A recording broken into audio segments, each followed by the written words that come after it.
Hello everyone. So we are here with the disk scheduling algorithm. So the first algorithm is FCFS, that is first come first serve. So as the name suggests, this algorithm serves the request in the order they arrive in the disk. Right जैसे जैसे order आता जाएगा वैसे वैसे हम उस request को fulfil करते जाएंगे, ज़्यादा दिमाग नहीं लगाएंगे. So that is first come first, जो पहले आएगा पहले पाएगा. So this is the simplest disk scheduling algorithm among all that we are going to learn.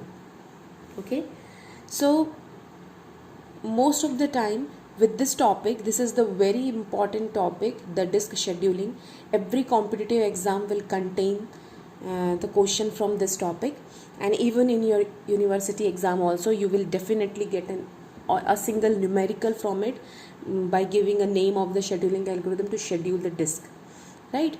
So हमारा जो first algorithm है that is FCFS. This is the simplest disk scheduling algorithm, and this algorithm serves the request in the order they arrive in the disk. That's it. So let's consider it, or let's understand it using one numerical. So consider a disk queue with requests for IO to blocks on cylinder. These are the number of the cylinder. जैसा हमने architecture में बात की थी last video में, number है cylinder का.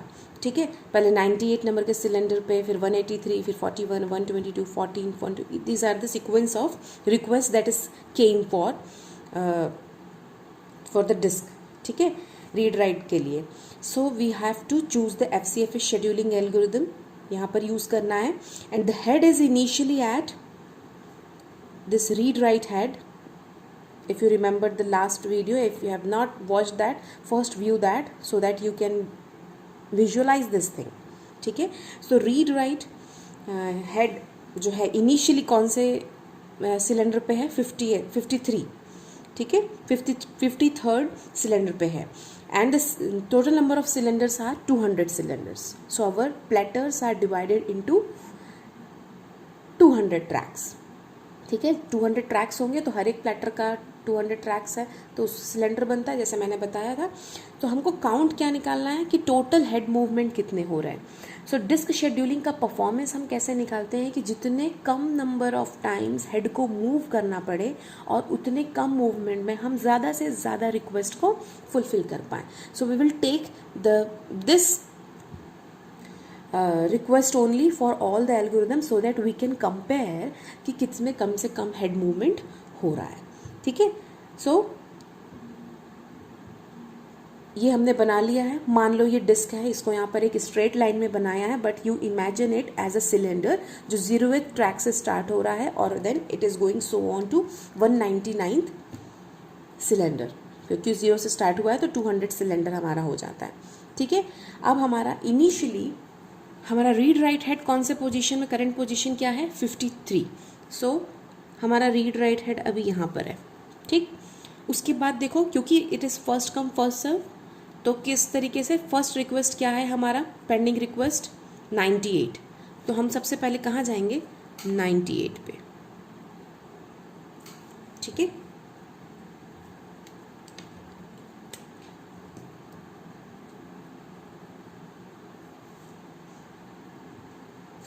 Okay, and then 98 के बाद 183, 98 के बाद 183, 183 के बाद 41. ठीक है, एंड देन 41 के बाद हम जाएंगे 122, 122 के बाद 14, 14 के बाद अगेन 124, देन 65 एंड देन 67. 98 से हम गए 183 पे. ठीक है, 183 से हम आए 41 पे.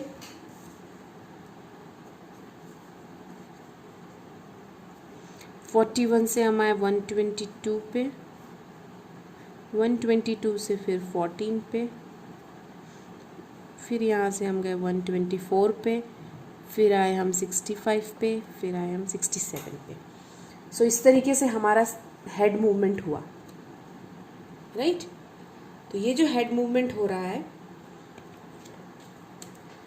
और ये हमारी डिस्क रिक्वेस्ट है।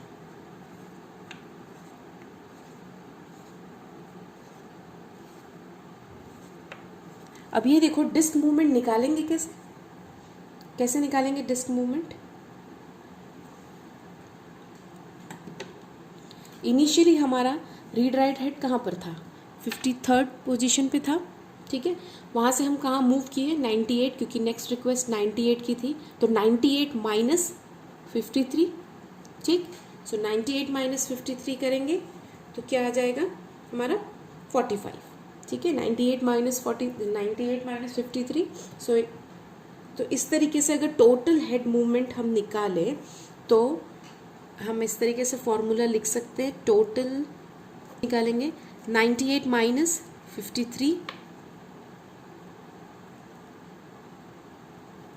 प्लस 183 माइनस 98, है ना। इतना ही तो मूव करना पड़ा, इतने सिलेंडर को क्रॉस करके। पहले वो 53rd सिलेंडर पे था, उसको क्रॉस करके वो 98th पे गया, फिर उसको क्रॉस करके इतने सारे सिलेंडर्स को क्रॉस करके 183 पे गया। तो हम लोग यही सीक टाइम निकाल रहे, कितने नंबर ऑफ सिलेंडर्स को क्रॉस करना पड़ा उसको, सिर्फ इतने रिक्वेस्ट, कितने रिक्वेस्ट है 1 2 3 4 5 6 7 8 रिक्वेस्ट को क्रॉस को फुलफिल करने में, ठीक। फिर देखो 183 के बाद कहाँ आया 41 पे, 183 के बाद कहाँ आया 41 पे, तो 183 माइनस 41, देन 41 के बाद गया 122 पे, सो 122 माइनस 41 प्लस फिर आया वापस से 14 पे, तो 122 माइनस 14, देन 124 पे गया, 124 माइनस 14, देन 124 से 65 पे, एंड देन 65 से 67। तो हम जब इसको सब्ट्रैक्ट करोगे और टोटल फिर कितना आएगा इसमें 632, ठीक है। तो ये आ रहा है total head movement with FCFS। FCFS में हमारा टोटल हेड मूवमेंट आ रहा है 632, ठीक है। ठीक है, तो इस तरीके से आप टोटल हेड मूवमेंट तो आपने निकाल लिया, but could you find some advantages of it? It is very easy algorithm, right? बहुत ही easy है, very easy to implement भी होगा। क्यों? क्योंकि आपको बस एक क्यू मेंटेन करना है और उस क्यू में जिस तरीके से रिक्वेस्ट पेंडिंग रिक्वेस्ट ऐड होते जाएंगे, टेल से और हेड से आपको उस रिक्वेस्ट को निकालते जाना है और उसको फुलफिल करते जाना है। That's it, it is very easy to implement, ठीक है। एंड देन सेकेंड एडवांटेज क्या है, आपको याद होगा CPU शेड्यूलिंग में जब हम FCFS पढ़े थे उस समय उसमें कॉन्वॉय इफेक्ट हुआ था। What is convoy effect?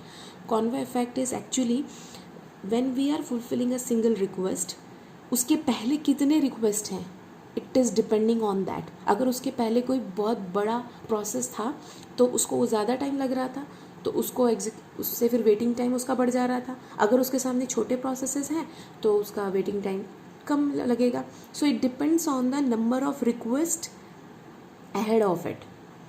अगर 183 को 183 पेंडिंग रिक्वेस्ट है तो इसको फुलफिल करने के पहले इसके पहले कितने रिक्वेस्ट हैं उस पर डिपेंड करेगा। तो this disk scheduling algorithm of FCFS is also suffered with convoy effect, ठीक है।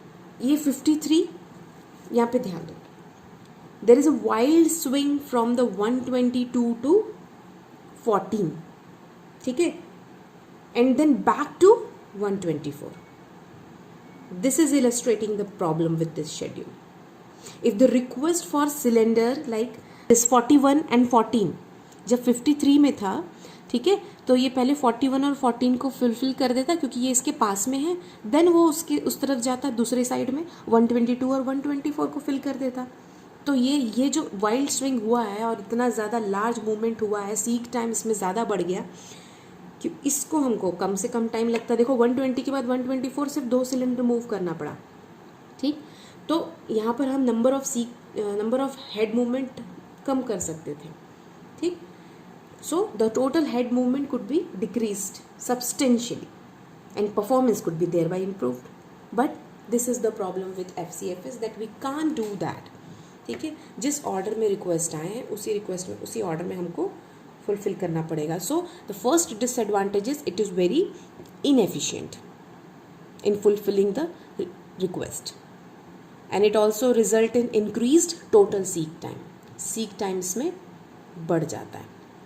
ठीक है, तो